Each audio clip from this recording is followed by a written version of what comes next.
If you have ever walked into a meeting and someone asked, "Where does that stand?" and three people give three different answers, you already know the problem this lecture solves. Work is happening, but nobody can see it. Progress lives in someone's head, in a spreadsheet nobody checks, or an email thread from last Tuesday. And when work is invisible, every conversation starts with the catching up instead of moving forward. The vision board fixes that. It makes every piece of work in your sprint visible to every person on the team at a glance without asking anyone for an update. And here is the good news. Setting one up takes about 10 minutes. You do not need special training, you do not need a permission, you need just 3 columns and the willingness to make your work public. So the board has 3 columns, we talked about that, to do, in progress, and done. And every item from your sprint backlog gets a card. It can be a sticky note, an index card, a digital card, whatever. 1 item per card. At the start of the sprint, every card sits in the to-do column. When someone pulls an item, it moves it in progress. When it meets the team's definition of done, it moves to done.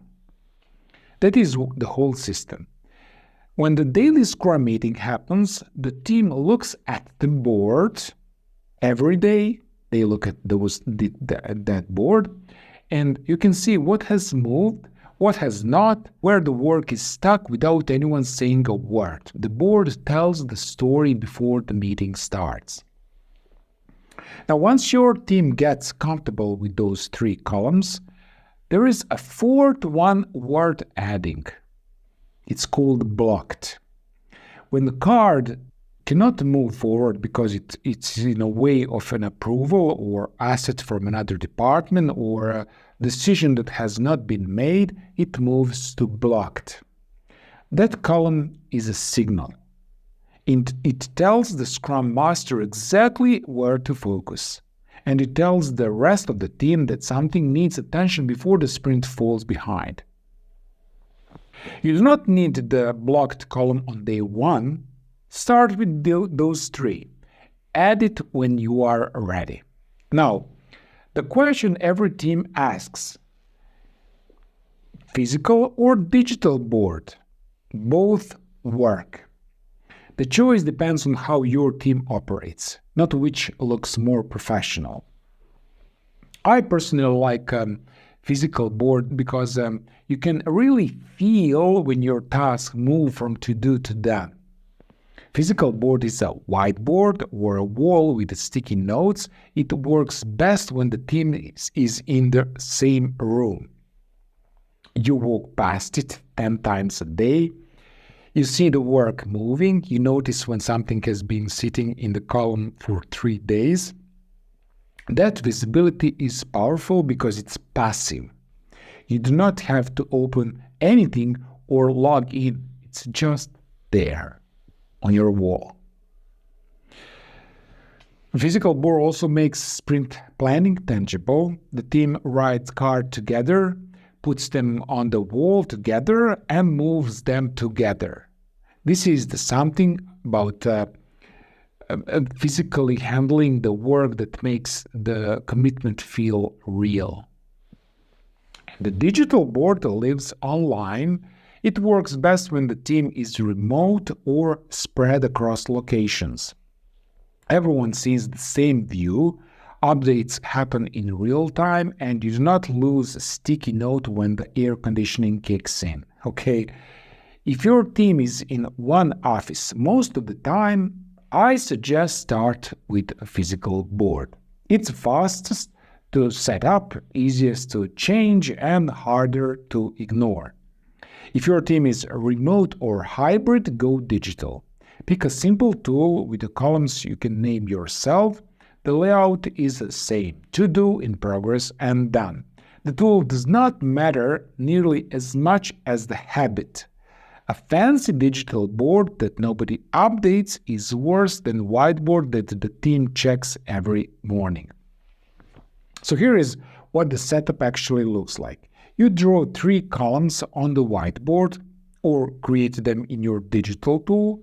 You label them to do, in progress, done. You write each sprint item on its own card. We already talked about them, 1 item per card, and you place every card in a to-do column. And when the sprint starts, you pull your first card to in progress, and that's it. 10 minutes, your team has a working board. Let me show you how this looks like when this is running. In marketing, the board has 1 card per deliverable. The landing page sits in the progress, the 2 social campaigns sits in to do, the Q3 report draft just moved to done. In HR, the board tracks hiring tasks, screening candidates for 3 roles is in progress, scheduling second round interviews sits in to do. The onboarding checklist just moved to done. In operations, the board showed process improvements, the vendor onboarding checklist is in done, the compliance audit is in progress, the approval workflow documentation sits in to do. Okay, so as you can see, one shared picture that keeps everyone aligned. Okay, and here is a quick tip you can use when your team is setting up for the first time. Can we put our sprint items on the board so the whole team can see where everything stands? That question does not require authority, it does not challenge anyone, it simply makes the work visible. And once it's visible, the conversation changes. Okay, here's your assignment. Choose physical or digital board. Set up 3 columns, to do, in progress, done. Take the sprint items your team is working on right now and place each one where it belongs. If you are not in the sprint yet, it doesn't matter, use your current tasks, put them on the board. Then step back and look at the full picture.